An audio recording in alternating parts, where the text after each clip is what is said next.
Салам достор, бүгін сіздер менен мына ушундай жука, жумшак, аябай тешикчелери көп блинчик жасайбыз. Бул видеодо блинчик тууралуу мен билген бардык сырларды ачып берүүгө аракет кылам. Андыктан мен менен бирге болуңуздар.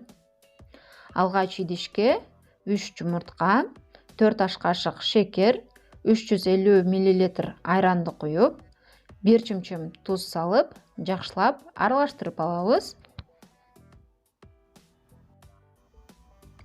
Эми ага алдын ала эленген 200 грамм унду салып аралаштырабыз. Эгерде таразаңыз жок болсо, 350 мл кружканы толтура ун саласыз. Мына ушул 200 грамм болот. Масса мына ушундай коюу болду.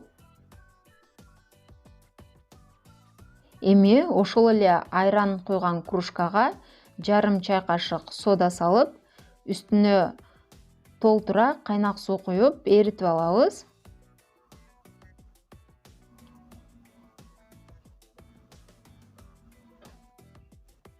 Эми аны камырдын үстүнө аз-аздан куюп аралаштырабыз.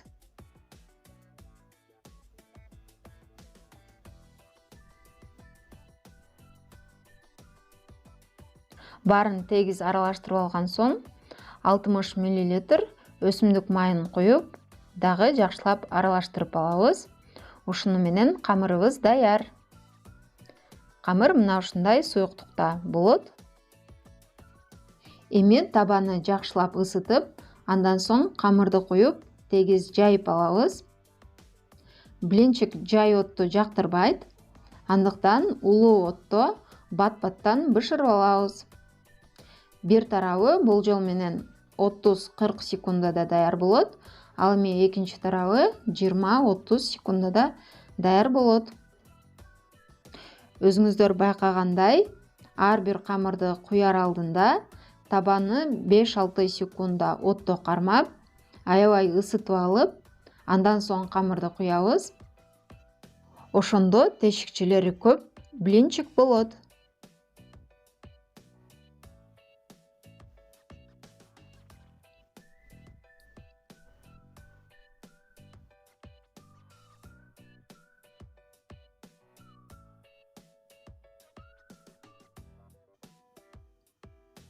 Мына ушинтип ар бир блинчикти бышырып алабыз. Биз болсо блинчикти айран, каймак жана варенье менен жегенди жактырабыз. Сиздер да өзүңүздөр каалаган кошулманы кошуп жесеңиздер болот. Ушуну менен менин видеом аягына чыкты достор.